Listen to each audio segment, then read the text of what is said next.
la réforme de la taxe professionnelle a coûté à l'État entre 11 et 12 milliards d'euros.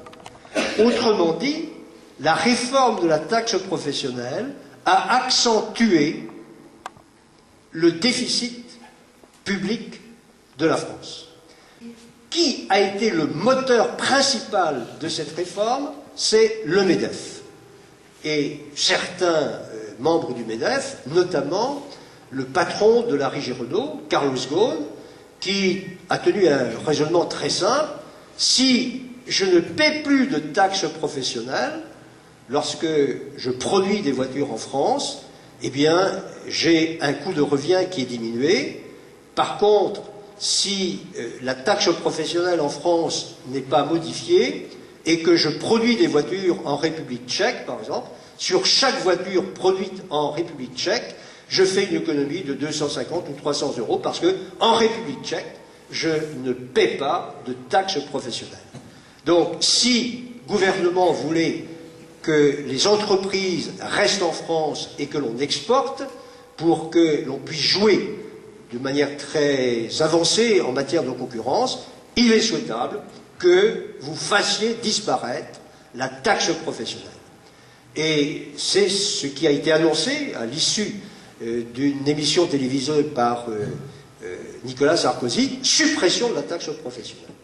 Le problème, c'est que la taxe professionnelle, c'est une recette pour les collectivités territoriales. Et les recettes pour les collectivités territoriales, ce ne sont pas des choses qu'on met dans une tirelire, que l'on met de côté. Les collectivités territoriales, ne l'oublions pas, sont des acteurs économiques extrêmement importants. Je parlais de cette salle. Eh bien, cette salle, il a fallu la construire avec tout ce que cela signifie. Ça a aussi créé de l'emploi, ça a aussi entretenu de l'emploi. Et pour bien illustrer la motivation de la disparition, de la réforme de la taxe professionnelle, c'est le ministère de l'économie et des finances qui a porté cette réforme. Ce n'est pas le ministère de l'Intérieur, avec notamment la Direction générale des collectivités locales. Alors nous avions demandé à l'époque que des simulations soient faites pour voir un peu quelles étaient les conséquences de cette suppression de la taxe professionnelle. Je regrette beaucoup que ces simulations n'aient pas été faites. Et ce qui est très ennuyeux, c'est que cette réforme qui, je vous l'ai dit, a été faite pour favoriser les exportations, bénéficie en réalité à toutes les entreprises.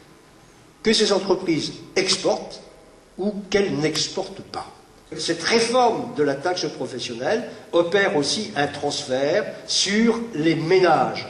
Grosso modo, avant la réforme de la taxe professionnelle, sur 100 euros qui étaient la ressource de la commune, grosso modo 48 provenaient des ménages et 52 des entreprises.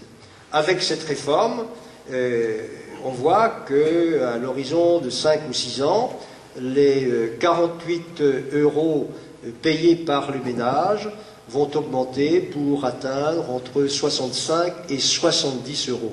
En 1975, la loi sur la taxe professionnelle faisait 3 pages dans le journal officiel de la République. 3 pages. Et la réforme, le texte emportant réforme de la taxe professionnelle, inclus dans la loi de finances de 2010, plus spécialement l'article qui en traite, fait à lui seul 133 pages. Et il y a eu un grand oubli dans cette réforme. Ce grand oubli, c'est effectivement la démarche de péréquation entre les différentes communes. Et l'une des principales critiques que l'on doit faire à cette réforme de la taxe professionnelle, c'est que l'on a oublié, on n'a pas su, on n'a pas pu mettre en place un système de péréquation.